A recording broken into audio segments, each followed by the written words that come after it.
여러분 반갑습니다. 오늘 수요 성경 공부 오신 여러분들 환영하고요. 우리 잠시 기도하고 공부 시작하겠습니다. 하나님, 오늘도 저희들이 하나님 말씀을 함께 나누기 위해서 모였습니다. 저희들이 하나님 말씀의 은혜를 누리고 말씀으로 하나님이 주신 축복을 누리는 귀한 시간이 되게 하여 주시옵소서. 예수님의 이름으로 기도하옵나이다. 아멘. 오늘은 창세기 5장 에서부터 10장까지 말씀을 함께 공부하겠습니다. 5장 1절, 이것은 아담의 계보를 적은 책이니라. 하나님이 사람을 창조하실 때 하나님의 모양대로 지으시되 남자와 여자를 창조하셨고 그들이 창조되던 날에 하나님이 그들에게 복 주시고 그들의 이름을 사람이라 일컬으셨더라. 아담은 130세에 자기의 모양 곧 자기의 형상과 같은 아들을 낳아 이름을 셋이라 하였고, 1절 2절은 하나님께서 아담을 지으신 그때의 이야기를 다시 한번 되풀이하는 거죠. 근데 그 핵심이 뭐예요? 하나님의 모양대로, 하나님의 형상대로 지었다는 거예요. 그리고 아담이 죄를 지었어요. 죄를 지었는데 그 죄를 지었어도 여전히 하나님의 형상, 하나님의 모양을 갖고 있다는 것을 강조하고 있어요. 그러면서 아담의 족보를 언급하는 겁니다. 그래서 이걸 보면요, 가인의 족보가 조금 전에 나왔잖아요. 가인의 족보와 아담의 족보를 비교하고 있어요. 그런데 아담의 족보에서 강조하는 것은 그들이 비록 죄를 지었지만 하나님의 형상을 가지고 있다라는 것을 강조해요. 가인의 족보에 있는 자들도 하나님의 형상을 가지고 있겠죠, 인간으로. 그런데 아담의 족보에서 하나님의 형상을 가지고 있다는 것을 강조하고 있는 거예요. 4절, 그 다음에 아담의 후손들이 쭉 나옵니다. 아담, 그 다음에 셋, 그 다음에 에노스, 그 다음에 게난, 그 다음에 마할랄렐, 그 다음에 야렛, 그리고 그 에녹까지 나옵니다. 그런데 이 족보를 가만히 보면요, 여기서 계속 반복되는 게 있어요. 그게 뭐죠? 죽음이에요. 죽음. 그가 누구를 낳은 후에 죽었더라. 아담과 하와가 선악을 알게 하는 나무의 열매를 따먹었을 때 하나님이 죽는다 그랬잖아요. 근데 안 죽었잖아요.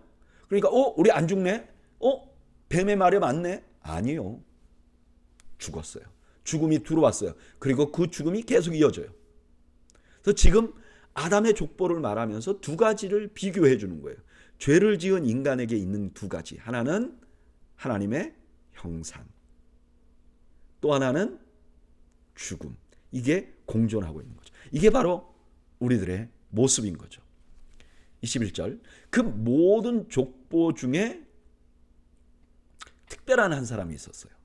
그게 누구냐? 에녹이에요. 21절, 에녹은 65세에 무드셀라를 낳았고 무드셀라를 낳은 후 300년을 하나님과 동행하며 자녀를 낳았으며 그는 365세를 살았더라. 에녹이 하나님과 동행하더니 하나님이 그를 데려가심으로 세상에 있지 아니하였더라.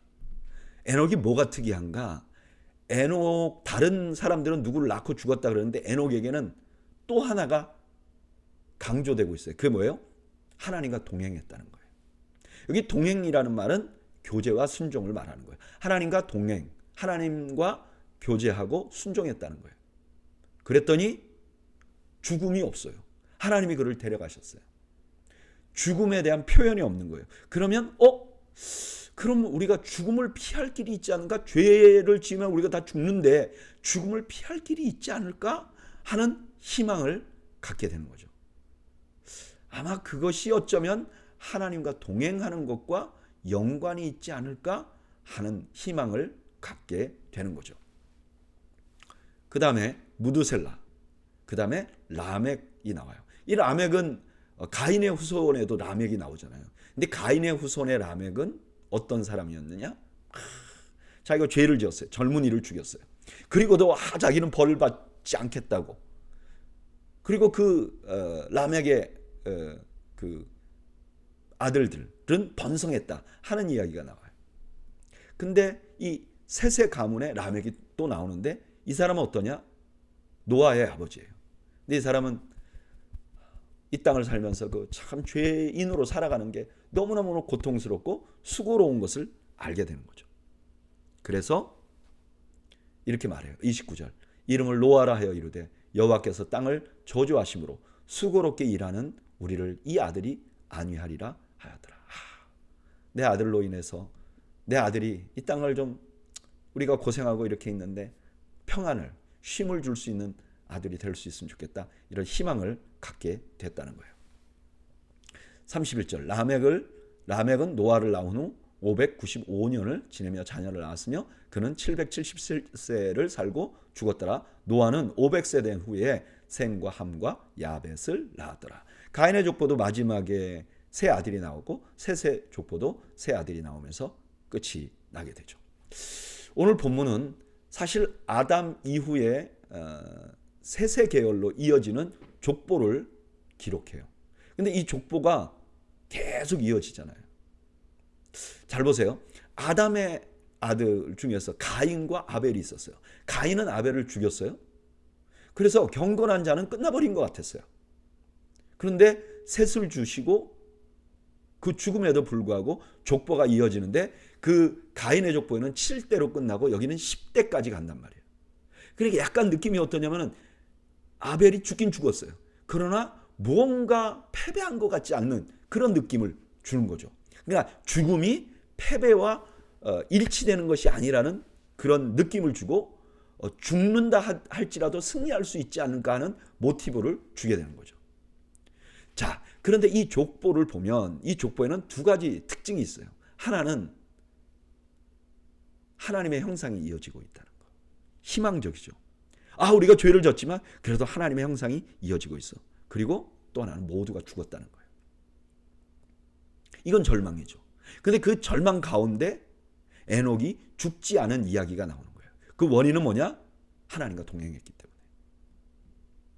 하나님과 동행했기 때문에. 그것이 죽음을 보지 않게 할 수 있다. 이게 광야의 이스라엘 백성들에게 너무나 큰 희망이 됐을 거예요. 왜요? 광야의 이스라엘 백성들은요, 지금 40년을 돌았어요. 아마 창세기가 거의 그 40년 끝날 무렵에 모세가 선포한 말씀이라고 생각을 하거든요. 근데 처음에 애굽에서 나온 사람 다 죽었잖아요, 성인들은. 그러니까 이제 그 후대의 자손들만 남아 있는 거죠. 다 죽었어. 그럼 우리도 죽을 거야. 그럼 우리도 광야에서 이렇게 헤매다 끝나는 거 아니야? 그들에게 이렇게 말하는 거죠. 아니야. 하나님과 동행하면 살 길이 있어.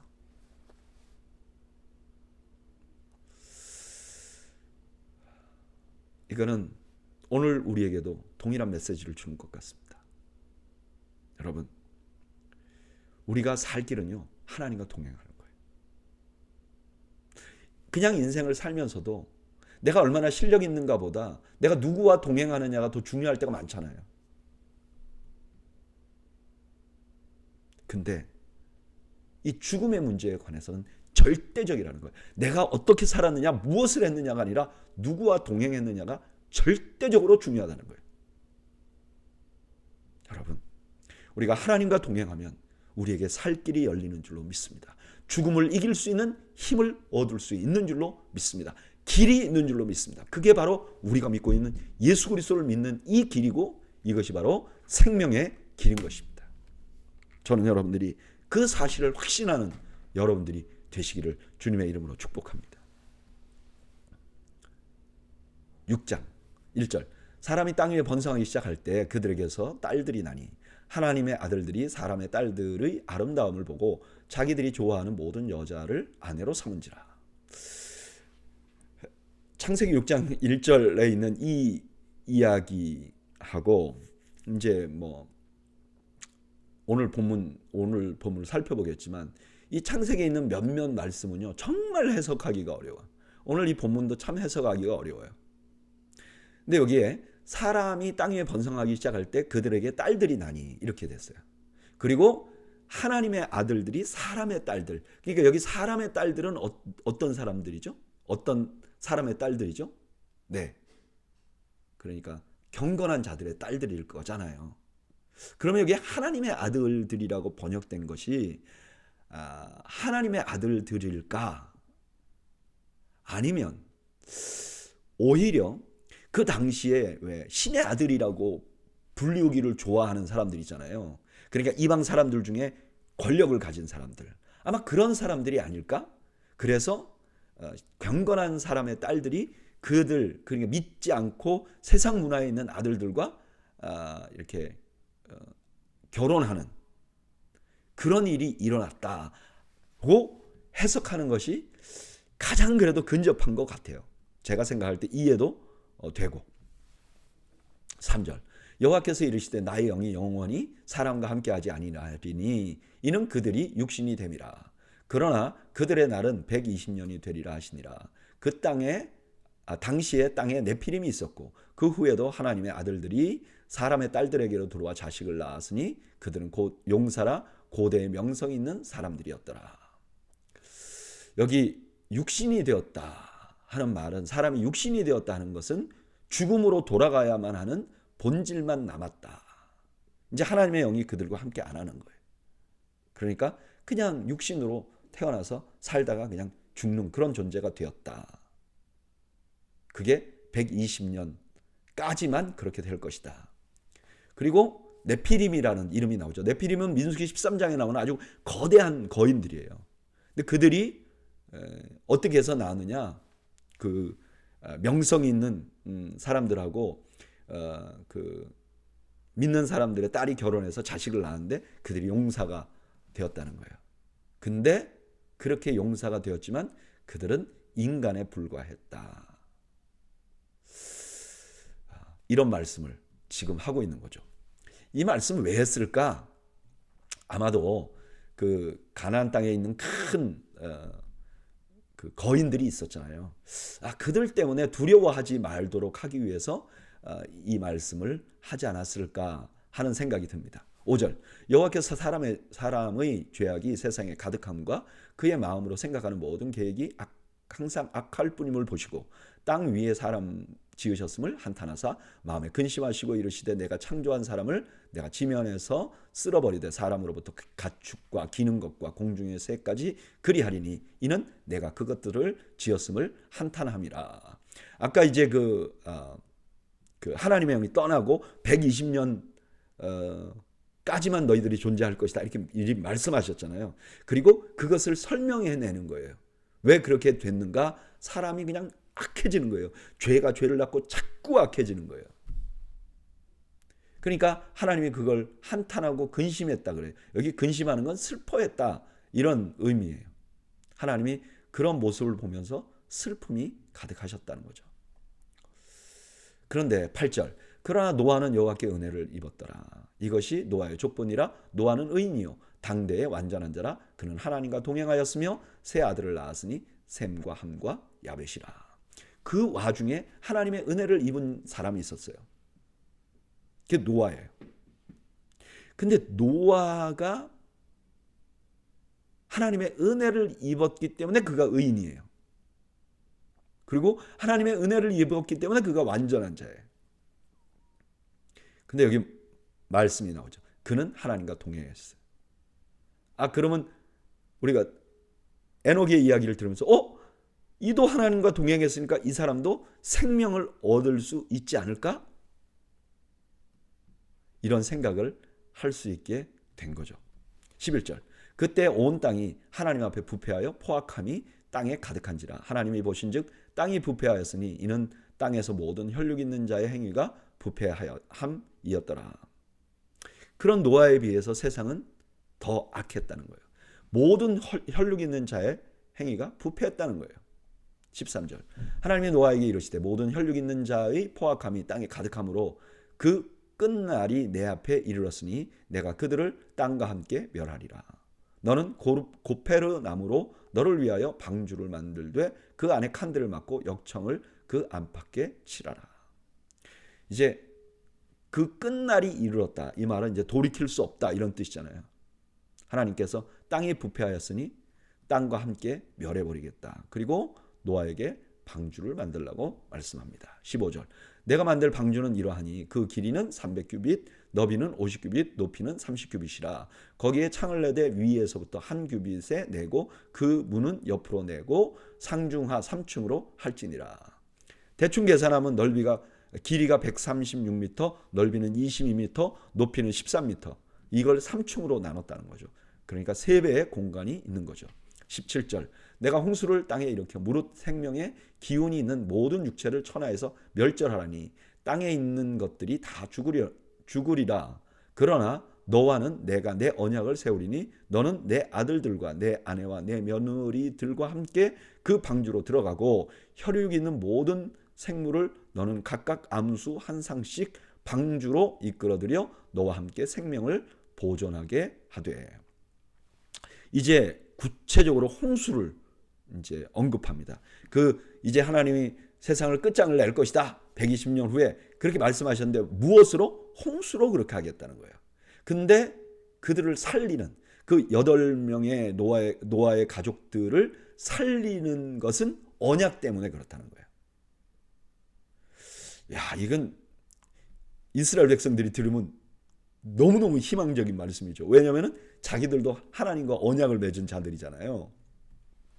20절. 새가 그 종류대로 가축이 그 종류대로 땅에 기는 모든 것이 그 종류대로 각기 둘씩 내게로 나오리니 그 생명을 보존하게 하라. 너는 먹을 모든 양식을 내게로 가져다가 저축하라. 이것이 너와 그들의 먹을 것이 되리라. 노아가 그와 같이 하여 하나님이 자기에게 명하신 대로 다 준행하였더라. 새와 가축과 땅에 사는 모든 것을 둘씩 가져오라. 암수겠죠. 그리고 음식도 그들이 먹을 음식도 준비하고 노아가 전적으로 순종했다는 것이 말씀입니다. 오늘 본문에서 우리는 하나님의 두 가지 모습을 보게 됩니다. 첫째는 심판주로서의 모습이에요. 하나님이 이 땅이 타락한 걸 보십니다. 근데 그걸 그냥 볼 수 없어요. 심판하셔야 돼요. 하나님은 심판하시기로 작정하셨어요. 두 번째로 그런 심판 중에도 긍휼을 베푸시는 하나님이 보여요. 하나님께서 노아의 가족들에게 은혜를 베푸십니다. 그들을 선택하시고 그들에게 은혜를 베푸셔요. 그들은 하나님의 은혜를 받고 하나님과 동행합니다.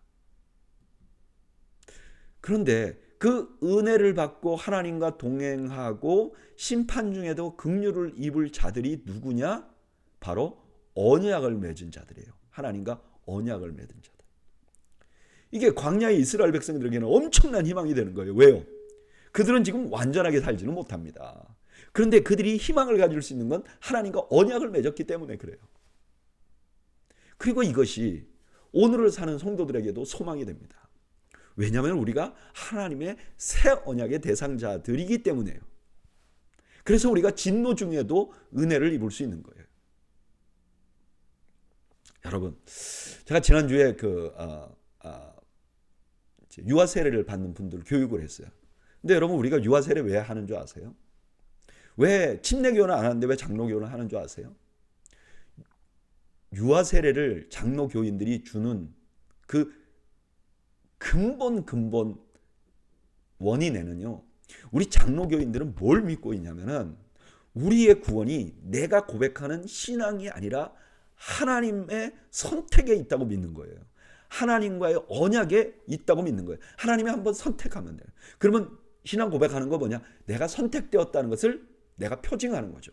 그래서 이거를 로마서에 뭐라 그래요? 믿음으로 믿음에 이르게 됐다. 하나님이 믿음의 선물을 줘야 우리가 믿음으로 반응할 수 있다는 거예요.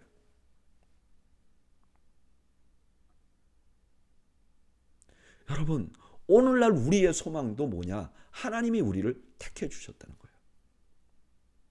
그것도 우리에게 거저 주신 것이 아니에요. 우리 하나님께서 이 땅에 오셔서 십자가를 지심으로 죽으심으로 우리에게 주신 거죠. 나는 아무 공로가 없지만 주신 거죠. 그래서 우리가 할 수 있는 유일한 말은 뭐냐? 하나님, 감사합니다. 이 말밖에 할 수가 없는 것이죠. 저는 우리가 하나님의 은혜로 소망을 가진 자들이라는 사실을 잊지 않는 저와 여러분들이 되시기를 축복합니다. 7장 1절. 여호와께서 노아에게 이르시되 너와 내 온 집은 방주로 들어가라. 이 세대에서 내가 내 앞에 의로움을 내가 보았음이니라. 너는 모든 정결한 짐승은 암수 7씩, 부정한 것은 암수 2씩 7을 내게로 데려오며 공중의 새도 암수 7씩을 데려와 그 씨를 온 지면에 유전하게 하라. 하나님께서 심지어 부정한 것들도 들어오게 하십니다. 4절. 지금부터 7일이면 내가 40주야를 땅에 비를 내려 내가 지은 모든 생물을 지면에서 쓸어버리리라. 노아가 여호와께서 자기에게 명하신 대로 다 준행하였더라. 이제 최초의 예언이 있은 지 120년이 된 거죠. 그리고 7일 전에 또다시 확신을 줍니다. 이제 40일 동안 비를 내릴 것이라고 아주 구체적으로 설명을 합니다. 그리고 노아가 순종했다는 것을 다시 말합니다. 6절. 홍수가 땅에 있을 때 노아가 600세라. 노아는 아들들과 아내와 며느리들과 함께 홍수를 피하여 방주에 들어갔고 정결한 짐승과 부정한 짐승과 새와 땅에 기는 모든 것은 하나님이 노아에게 명하신 대로 암수 2씩 노아에게 나와 방주로 들어갔으며. 10절. 7일 후에 홍수가 땅에 덮이니 노아가 600세 되던 해 둘째 달 곧 그 달 11의 날이라.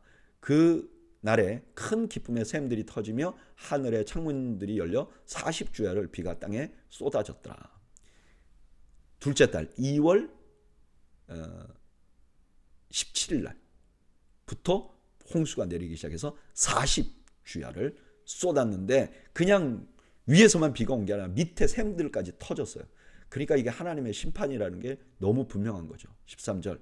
곧 그날에 노아와 그의 아들 셈, 함, 야벳과 노아의 아내와 세 며느리가 다 방주로 들어갔고 그들과 모든 들짐승이 그 종류대로 모든 가축이 그 종류대로 땅에 기는 모든 것이 그 종류대로 모든 새가 그 종류대로 무릇 생명의 기운이 있는 육체가 둘씩 노아에게 나와 방주로 들어갔으니 들어간 것들은 모든 것의 암수라. 하나님이 그에게 명하신 대로 들어가매 여호와께서 그들을 들여보내고 문을 닫으시니라. 들여보내고 문을 닫았다. 그러니까 이 방주의 선장이 누구라는 거예요? 하나님이라는 거예요. 그걸 보여주는 거죠. 하나님이 문 닫아버리는 거죠. 17절. 홍수가 땅에 40일 동안 계속된지라 물이 많아져 방주가 땅에서 떠올랐고 물이 더 많아져 땅에 넘침에 방주가 물 위에 떠다녔으며 물이 땅에 더욱 넘침에 천하의 높은 산이 다 잠겼더라. 물이 불어서 15규빗이나 오르니 산들이 잠긴지라. 15규빗은 7m 정도 됩니다. 그러니까 산들이 다 잠기기 시작했다. 21절. 땅에 움직이는 생물이 다 죽었으니 곧 새와 가축과 들짐승과 땅에 기는 모든 것과 모든 사람이라. 육지에 있어 그 코에 생명의 기운의 숨이 있는 것들은 다 죽었더라. 지면의 모든 생물을 쓸어버리시니 곧 사람과 가축과 기는 것과 공중의 새까지라. 이들은 땅에서 쓸어버림을 당하였을 때 오직 노아와 그와 함께 방주에 있던 자들만 남았더라. 물이 150일을 땅에 넘쳤더라. 죽음과 삶이 나눠지죠. 창세기 처음에 흑암과 빛이 나눠지듯이 죽음과 생명이 나눠져요. 심판이 오면 나눠지는 거죠. 그리고 살아남아 있는 자들을 남은 자라고 말해요. 물이 150일 동안 계속 넘쳐졌어요. 오늘 본문은 홍수가 진행되는 과정을 보여줍니다. 저는 이 홍수의 사건을 보면서 이런 생각이 들어요. 이전의 세상은 악이 충만하던 세상이었어요. 악이 세상을 다스렸어요. 그런데 하나님께서 홍수로 그 악을 심판하셨어요. 그리고 그 가운데서 노아의 가족을 구원하셨어요. 그리고 그 노아의 가족으로 새로운 세상을 만드시기를 원하셨어요. 그리고 이 장면을 보면 이 장면은요, 홍해의 사건과 너무 많이 닮아 있어요. 홍해에서 이스라엘 백성들이 애굽에서 종살이 했잖아요. 애굽은 악한 곳이었잖아요. 하나님을 섬기지 않은 곳이었잖아요. 근데 그들이 이스라엘을 추격했잖아요. 근데 그들이 모두 다 홍해 물 심판을 받았잖아요. 심판받은 거죠. 그리고 이스라엘은 그 물에서 구원을 얻었어요. 이건 그냥 구원을 얻은 것이 아니라 그들에게 하나님께서 새로운 백성을 만들어 나가겠다는 희망을 주신 거죠. 비슷하죠. 저는 이 말씀을 이렇게 보면서 그런 생각이 들더라고요. 우리 하나님은요, 악의 세상을 혹은 악한 세상이 우리를 계속적으로 통치하도록 방치하지 않으신 분이에요. 우리가 역사를 보면 정말 하나님이 계신가 하는 일들이 있죠. 그런 일들을 지나가요. 유대인들을 학살한 나치, 우리 민족을 압제한 일본, 하나님 방치하세요. 그러나 그냥 놔두시는 분은 아니세요. 하나님 반드시 심판하시는 분이세요. 그리고 그 악에서 우리를 건져주시는 분이에요. 그래서 그 하나님 때문에 우리가 의롭게 사는 맛이 나는 거예요. 의롭게 살아도 똑같고 악하게 살아도 똑같다면, 그 결과가 똑같다면 누가 의롭게 살고 싶겠어요? 근데 악을 심판하시는 하나님 때문에 우리가 하나님 앞에서 이 땅을 살면서 의롭게 살아보려고 몸부림칠 수 있는 가치가 있는 것이죠. 가치가 있는 것이죠.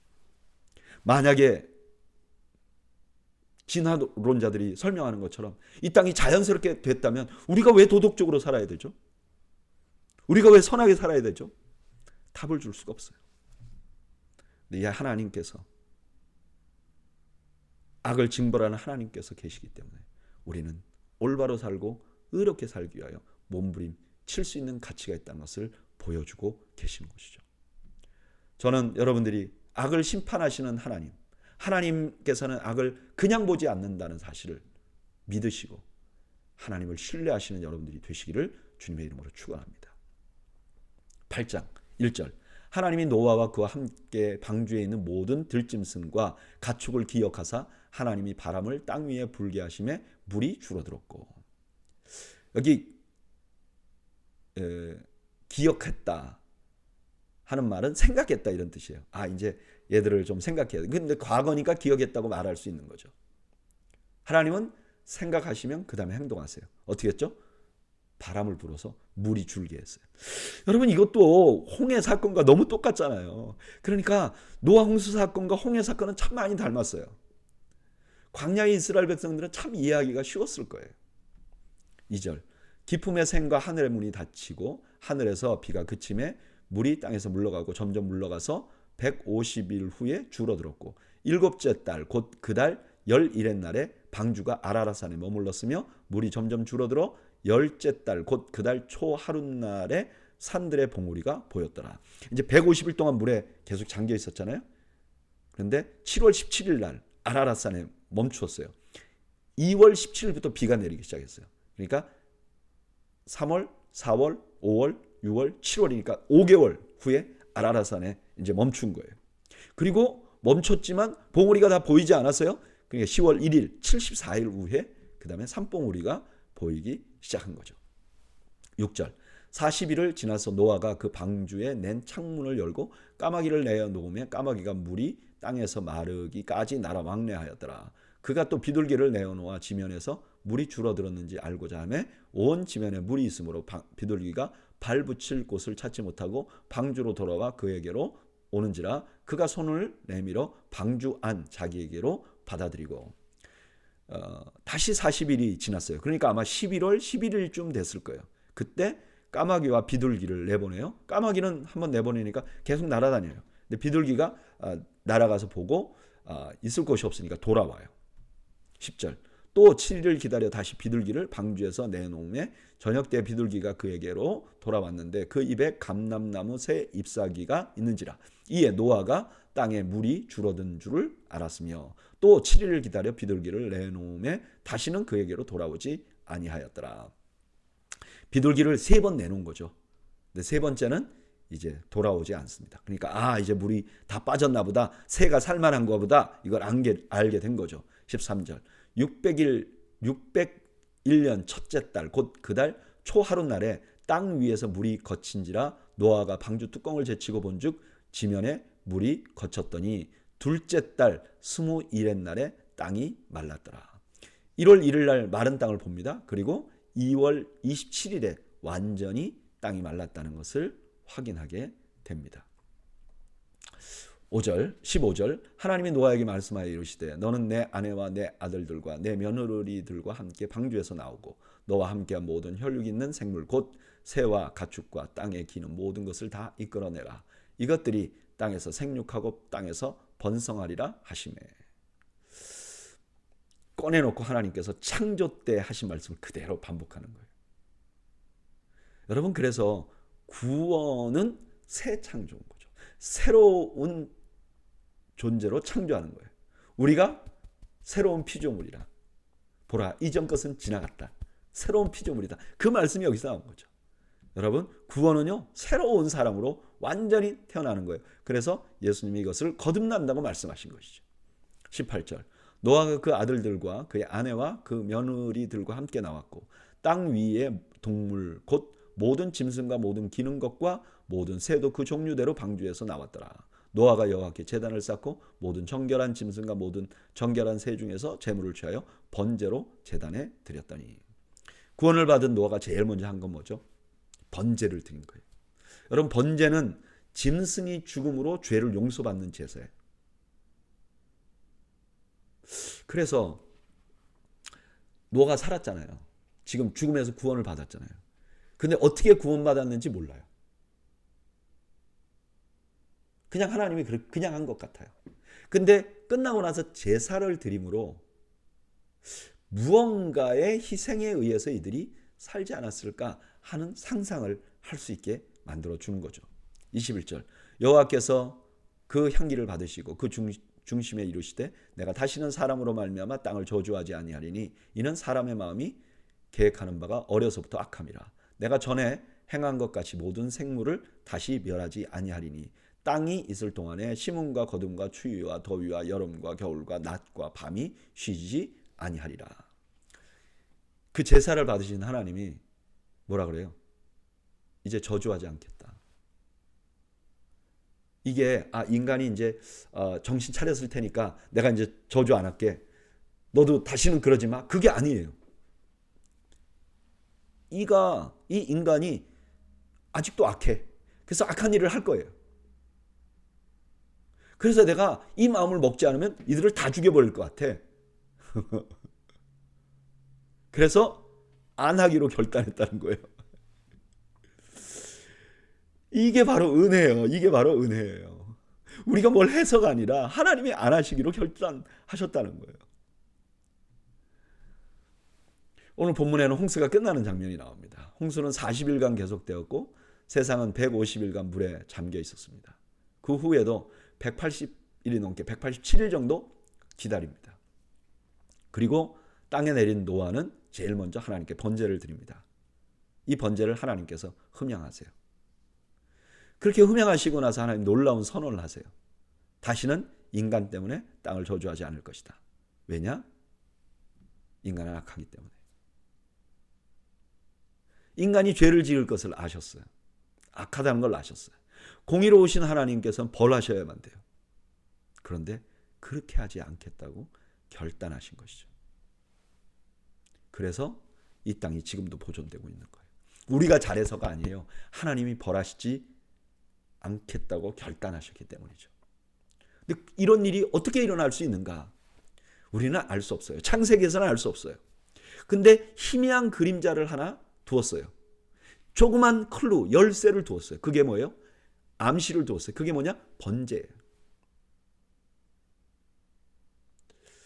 번제는요, 어떤 짐승이 죽음으로 인간의 죄가 용서받는 시스템이에요. 그런데 이때까지만 해도 인간들은 누구도 상상할 수도 없었어요. 생각해 볼 수도 없었어요. 왜냐하면 하나님께서 이 땅에 인간이 되셔서 죄를 짊어지고 결단하셨다는 것을 눈치챌 수 없었어요. 스스로 번제물이 되어 십자가에 죽으시기로 결단하셨다는 것을 상상할 수가 없었어요. 그런데 하나님께서는 그렇게 하실 분이셨어요. 그래서 벌하지 않겠다고 말씀하실 수 있었던 거예요. 이런 하나님을 알면요, 하나님을 경배할 수밖에 없어요. 하나님을 높일 수밖에 없어요.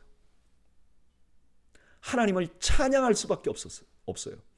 여러분, 하나님을 찬양하는 것은 내 하나님이 나를 뭘 도와줘갖고 그래서 기뻐서가 아니에요.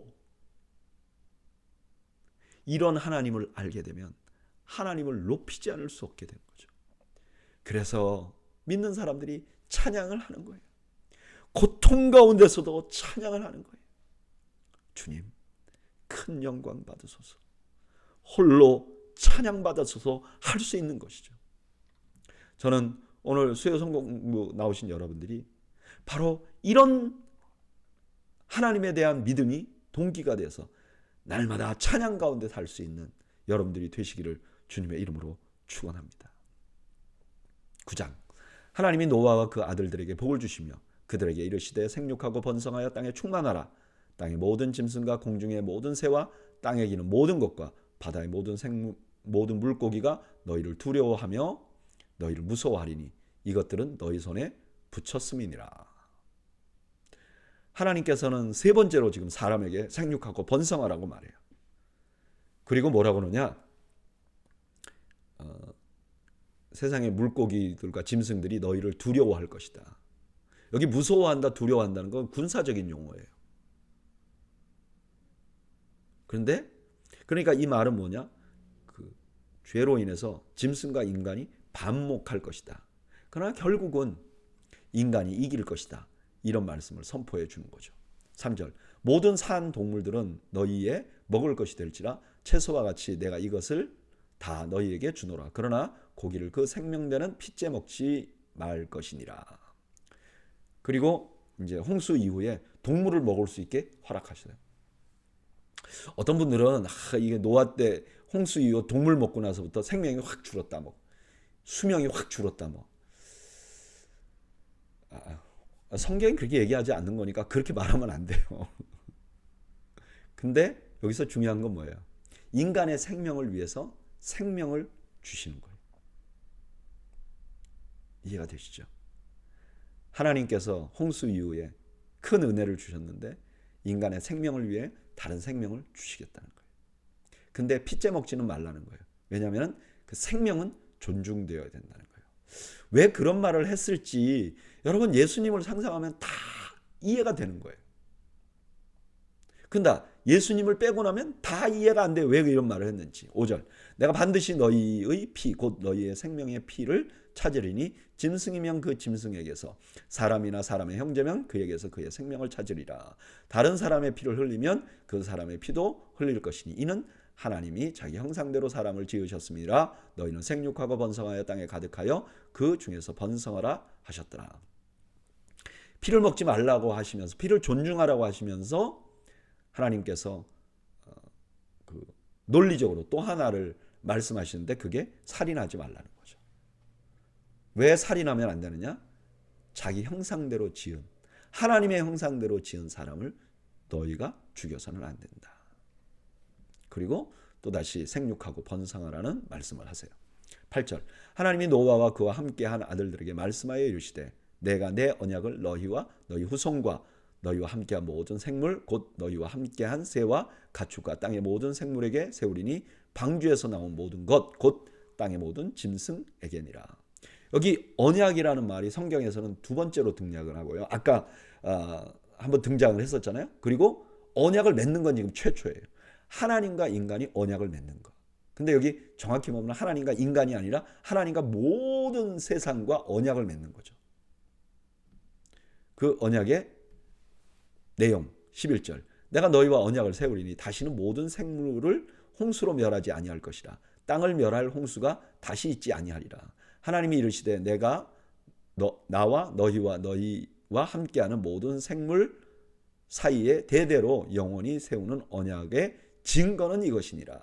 내가 내 무지개를 구름 속에 두었나니 이것이 나와 세상 사이의 언약의 증거니라. 하나님이 언약을 세우시고 하나님이 약속하는 거예요. 이제 내가 홍수로 너희를 절대 멸하지 않겠다. 그리고 그걸 내가 약속하는 증거로 무지개를 구름 속에 두었다. 이 무지개는 히브리어로 전쟁용 활을 의미하기도 한다 그래요.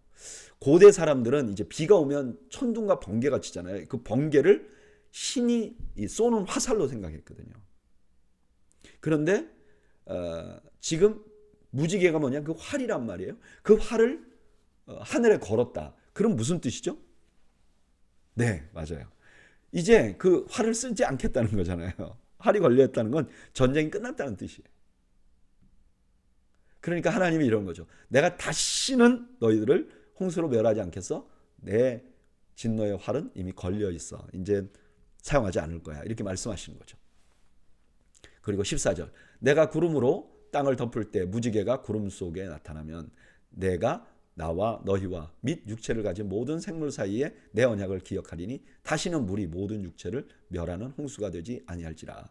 무지개가 구름 사이에 있으리니 내가 보고 나 하나님과 모든 육체를 가진 땅의 모든 생물 사이에 영원한 언약을 기억하리라. 하나님이 노아에게 또 이르시되 내가 나와 땅에 있는 모든 생물 사이에 세운 언약의 증거가 이것이라 하셨더라. 그 무지개의 또 하나의 그 용도는 하나님이 보고 그래 내가 무지개를 보고 내가 그때 그 약속했지 그렇게 잊지 않겠다고 말씀하시는 거죠. 오늘 본문에서 홍수 이후에 하나님께서는 사람들에게 고기를 먹도록 허락하시는 하나님의 모습으로 시작합니다. 그런데 그 고기를 먹도록 하면서 고기를 먹도록 하신 것은 생명을 위해서 생명을 주시는 하나님의 모습을 보여주는 거죠. 후에는 그 아들의 생명으로 우리에게 생명을 주셨죠. 그리고 그 다음에 그 고기를 먹는 과정에서 피가 흘려지는 것을 엄격히 금합니다. 그리고 그것을 모티브로 사람의 생명을 해하는 것을 아주 금합니다. 왜냐하면 사람이 여전히 죄 가운데 있어도 하나님의 형상이기 때문에 존중받아야 한다. 그리고 하나님께서는 인간과 모든 자연과 언약을 세워. 그게 뭐냐면은 다시는 홍수로 이 땅을 멸하지 않겠다. 그리고 언약의 상징으로 무지개를 만들어줘요. 무지개를 보면서 인간들은 하나님의 진노의 활이 이제 걸려 있으니까 우리에게 쏘지 않을 것이야. 그리고 하나님께서도 그 무지개를 보면서 내가 저들에게 언약을 했지. 이제 홍수로 너희들을 멸하지 않을 거야. 근데 저는 이 모든 과정을 보면서 홍수가 왜 일어났는지를 다시 생각해 봅니다. 홍수가 왜 일어났죠? 하나님의 잘못이 아니잖아요. 인간이 죄 지었기 때문이잖아요. 근데 하나님께서는 홍수 이후에 마치 자신이 잘못한 것 같이 그들에게 고기를 먹게 해주고 다시는 이런 일을 하지 않겠다고 언약을 주시는 거죠. 이러니까 우리는 하나님이 긍휼이 많으신 분이라고 말할 수밖에 없는 거예요. 진노 중에라도 긍휼을 베푸시는 분이라고 선지자들이 선언할 수밖에 없는 거예요. 그리고 이 하나님의 사랑의 절정이 바로 예수 그리스도이신 거죠. 바로 이 예수님 때문에 늘 실수가 많고 실패하고 주님 뜻대로 살지 못해도 우리가 하나님 앞에 나아갈 수 있는 거죠. 왜냐? 하나님은 진노 중에서도 긍휼을 베푸실 수 있는 분이기 때문에 하나님의 마음에 기본적으로 긍휼을 가지고 있는 분이기 때문에 노아의 홍수를 봐 인간이 잘못해서 벌하시고도 그들에게 고기를 먹이시고 내가 다시는 이러지 않겠다고 약속하신 하나님. 우리의 소망은 그 하나님이죠. 내가 무엇을 잘하는 게 아니라 나에 관해서 긍휼을 베푸실 그 하나님. 그 하나님이 우리의 소망인 것입니다. 저는 우리가 신앙생활하면서 우리의 소망이 바로 하나님께 있다는 사실을 잊지 않는 여러분들이 되시기를 주님의 이름으로 축원합니다. 18절 방주에서 나온 노아의 아들들은 셈과 함과 야벳이며 함은 가나안의 아버지라. 노아의 이 세 아들로부터 사람들이 온 땅에 퍼지니라. 노아가 농사를 시작하여 포도나무를 심었더니 포도주를 마시고 취하여 그 장막 안에서 벌거벗은지라. 자, 이제 그 의인이었고 완전했다는 노아가 이제 중간 아담같이 중간 조상이 되는 거잖아요. 그러면 세상이 완전해질 것 같은데 그 첫 번째 노아의 한 일을 기록해놨는데 그게 뭐냐면 포도주를 마시고 취해가지고 벌거벗은 채로 장막에 누워 있었어요. 여러분 포도주를 마시는 것은 죄가 아닙니다. 그런데 고대 사람들에게 이렇게 술이 취해 있는 모습은 타락한 것과 동일하게 묘사돼요. 그러니까 선지서들에 보면 너희들이 술에 취했다, 포도주에 취했다 이렇게 말한 거는 타락한 모습을 표현하는 방법 중에 하나예요. 그리고 벌거벗었다. 우리 벌거벗었다는 거는 어디서 나왔죠? 맞아요. 죄를 짓고 난 인간을 표현할 때 제일 먼저 표현한 게 벌거벗었다는 거잖아요. 그러니까 지금 인간이 변함이 없다는 거예요. 22절. 가나안의 아버지 함이 그의 아버지의 하체를 보고 밖으로 나가서 그의 두 형제에게 알림해 셈과 야벳이 옷을 가져다가 자기들의 어깨에 메고 뒷걸음쳐 들어가서 그들의 아버지의 하체를 덮었으며 그들이 얼굴을 돌이키고 그들의 아버지의 하체를 보지 아니하였더라. 이렇게 벌거벗고 있으니까 함이 장막에 들어갔다 아버지가 벗은 모습을 보고 이제 두 형제들에게 얘기했어요. 아마 뭐 좋게 얘기한 것 같지는 않아요. 근데 그 이야기를 들은 두 형제는 아버지의 벗은 몸을 보지 않으려고 아버지 몸을 덮어 주었어요. 자, 여기서 함은 무슨 잘못을 했을까요? 지금 이제 고대의 이 족장이고 아버지는 왕과 같아요. 근데 왕의 권위를 실추시킨 거죠. 그래서 이 가정 공동체의 그 견고함을 흔들어 깨버린 거죠. 24절. 노아가 술이 깨어 그의 작은 아들이 자기에게 행한 일을 알고 이에 이르되 가나안은 저주를 받아 그의 형제의 종들이 되기를 원하노라 하고. 이게 성경에서 가장 이해하기 어려운 말씀이에요. 왜 노아는 자기 벌거벗은 걸 가지고 형들에게 가서 말한 함을 저주하는 게 아니라 가나안 함의 손자인 가나안을, 함의 아들인 가나안을 저주했을까? 아니, 아버지가 죄졌다고 아들이 벌을 받는 건 아니잖아요. 근데 왜 그랬는가? 분명한 이유는 알 수 없어요. 그리고 막 여러 가지 주장이 많아요, 이게. 근데 제가 생각할 때 그래도 그냥 이해할 수 있는 그런 해석은 두 가지인 것 같아요. 첫째는 노아의 막내 아들이 함이잖아요. 근데 함이 노아에게 범죄했어요. 그래서 노아가 함의 막내 아들인 가나안을 저주했다는 거예요. 뭐 딱히 이해가 되지는 않지만 어쨌든 그렇게 해석하는 사람이 있는데 그래도 그나마 이게 좀 이해가 되고요. 제 생각에 제일 그래도 이해가 되는 건 이런 거예요. 이제 노아가 하나님의 뜻을 아는 선지자이기도 하잖아요. 그러니까 노아가 다 아는 거예요. 그러니까 가나안이 이미 방종한 삶을 살아요. 그래서 함의 자손 중에 가나안을 지목해서 가나안을 저주했다 하는 주장도 있어요. 근데 어쨌든 이유는 알 수 없어요. 이유는 알 수 없는데 결과적으로 이 말씀을 처음 들은 광야의 이스라엘 백성들의 입장에서 보면 조금 이해가 되는 부분이 있어요. 왜 그렇죠? 가나안은 지금 자기들이 들어가야 되는 그런 장소고 그들은 이미 하나님 앞에 타락해갖고 벌을 받을 상황에 있잖아요. 그러니까 뭐 광야의 이스라엘 백성들의 입장에서는 이해가 충분히 되지만 우리로 봐서는 좀 이해가 되지 않는 그런 말씀이기도 한 거죠. 26절. 또 이르되 셈의 하나님 여호와를 찬송하리로다. 가나안은 셈의 종이 되고 하나님이 야벳을 창대하게 하사 셈의 장막에 거하게 하시고 가나안은 그의 종이 되게 하시기를 원하노라 하였더라. 홍수 이후에 노아가 350년을 살았고 그의 나이가 950세가 되어 죽었더라. 이제 셈이 하나님을 섬길 것을 예언하고 그 다음에 야벳과는 좋은 관계를 가질 것을 예언을 하는 것이죠. 오늘 본문은 홍수가 일어난 이후에 노아의 가족들에게 일어난 일을 기록합니다. 노아는 술에 취하고 벌거벗고 잠을 잡니다. 이 모습이 타락한 인간의 모습을 그대로 보여주는 거죠. 그리고 그 아들 중에 하나는 노아의 명예를 실추시킵니다. 이게 족장시대의 공동체를 해야 하는 거예요. 노아는 그런 함의 아들 가나안을 저주하고 그가 종이 될 것을 선언합니다. 홍수 이후에도 뭐가 나아진 것이 없어 보이잖아요. 앞길이 참 어두워 보입니다. 게다가 하나님께서는 홍수를 다시 일으키지 않겠다고 말씀하셨어요. 그러면 이 죄된 세상에 뭔가 다른 대책이 필요하다는 생각이 들지 않겠습니까? 홍수 이후에 여전히 망가져 있는 세상을 보면서 사람들은 야, 이거 뭔가 대책이 필요하겠다. 홍수 말고 뭐 다른 대책이 필요하겠다. 이것이 죄된 세상이 우리에게 주는 유익이기도 합니다. 아이러니하지만 우리가 세상을 살면 세상이 망가져 있다는 걸 알게 되잖아요. 그래서 망가져 있다는 걸 알게 됨과 동시에 계속해서 우리가 세상에 대한 희망을 줘봐요.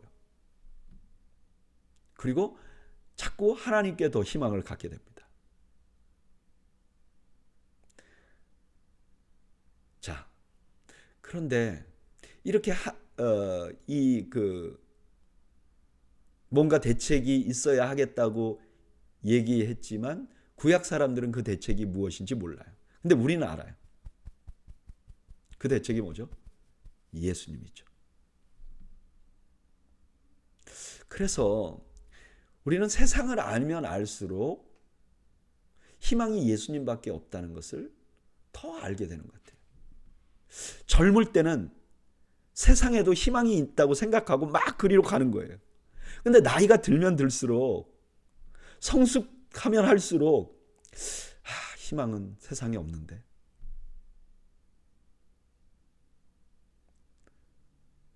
그리고 예수님께, 하나님께만 희망을 두는 거죠. 찬송가 가사처럼 세월 지나갈수록 의지할 것뿐일세. 더 주님을 의지할 수밖에 없는 것이죠. 세상의 실체를 알면 알수록 우리는 더욱더 하나님과 가까이 갈 수 있는 것이죠.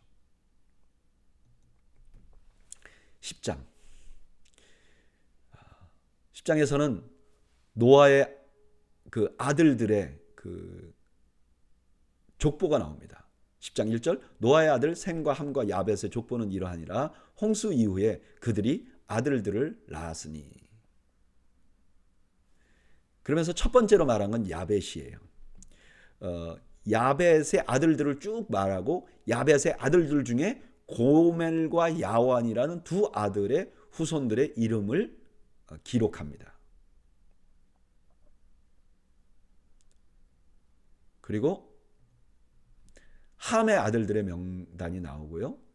그 중에는 함의 아들들이 나오고 그 아들들 중에서 구스라는 아들의 자손들이 명단이 나와요.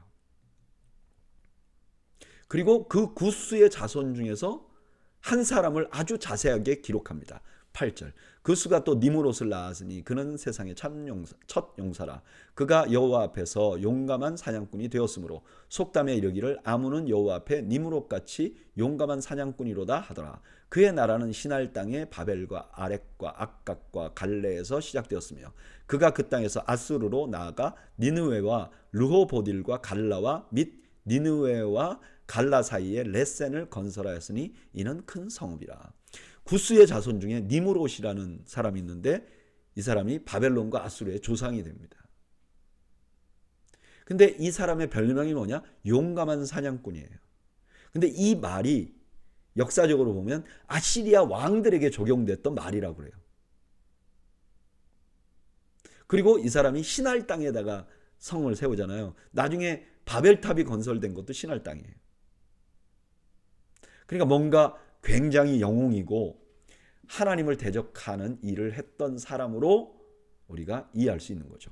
13절 미스라임은 루딤과 아나밈과 르하빔과 납두힘과 바드루심과 가슬루힘과 갑도림을 낳았더라. 가슬루힘에게서 블레셋이 나왔더라.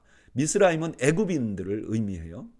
거기서 블레셋을 꼭 언급해요. 블레셋은 원래 애굽 사람이 아니에요. 이 사람들은 원래 에게해 근처에 살던 사람들인데 아마 블레셋이 애굽에 이렇게 함께 들어간 이유는 유대인들처럼 애굽에 들어와서 이들이 좀 정착을 했던 거 아닌가. 그리고 함의 아들 가나안의 후손들의 명단이 나오고요. 이 가나안의 후손들에는 특이하게 경계까지 말해요. 그런 거 보면 틀림없이 모세의 때를 염두에 두고 말씀한 거 아닌가 하는 생각이 듭니다. 그리고 셈의 셈의 후손들을 쭉 얘기를 하면서 25절에 보면 에벨은 두 아들을 낳고 하나의 이름은 벨렉이라 하였으니 그때 세상이 나뉘었습니다 말합니다. 이 벨렉 때가 아마 니므롯하고 비슷한 때가 아닐까. 그리고 그때 세상이 나눠졌다는 것은 언어가 나누어진 것을 의미하는 거 아닐까. 우리가 이렇게 생각할 수 있어요. 그리고 계속해서 노아의 후손들의 족보가 나옵니다. 10장은요. 노아의 족보가 나와요. 야벳의 계열에 14명, 함의 계열에 30명, 셈의 계열에 26명, 도합 70명의 이름이 나옵니다. 그런데 이 족보 중에 비교적 중요하게 다루는 사람이 한 사람이 있는데 그 사람이 니므롯이에요. 이 사람은 세상에 제일 가는 용사였어요. 시날 평지에 왕국을 세웠어요. 이 시날은 나중에 바벨탑이 만들어진 바로 그곳이에요. 그런 것으로 봐서 이 사람은 아마도 자신의 힘과 능력을 하나님을 대적하는 데 사용한 것 같아요. 저는 이 말씀 묵상하면서 약간 소름이 돋더라고요. 왜냐하면 오늘날 수많은 용사들이 지향하는 바도 비슷하다는 생각이 들었기 때문이에요. 저희가 살고 있는 이 실리콘밸리 하이텍이잖아요. 여기서 수많은 천재들이 나와요. 그들이 지향하는 바가 뭐죠?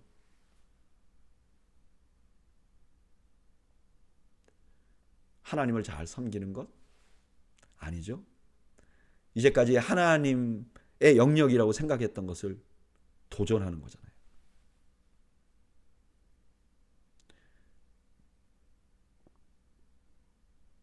기업가들만 그런가요? 국가들도 그러죠. 하나님을 두려워하는 국가들 지금 거의 없습니다. 오히려 하나님을 넘어서 자기가 세상을 통치해 보려고 하는 것이 제국들의 생각이죠.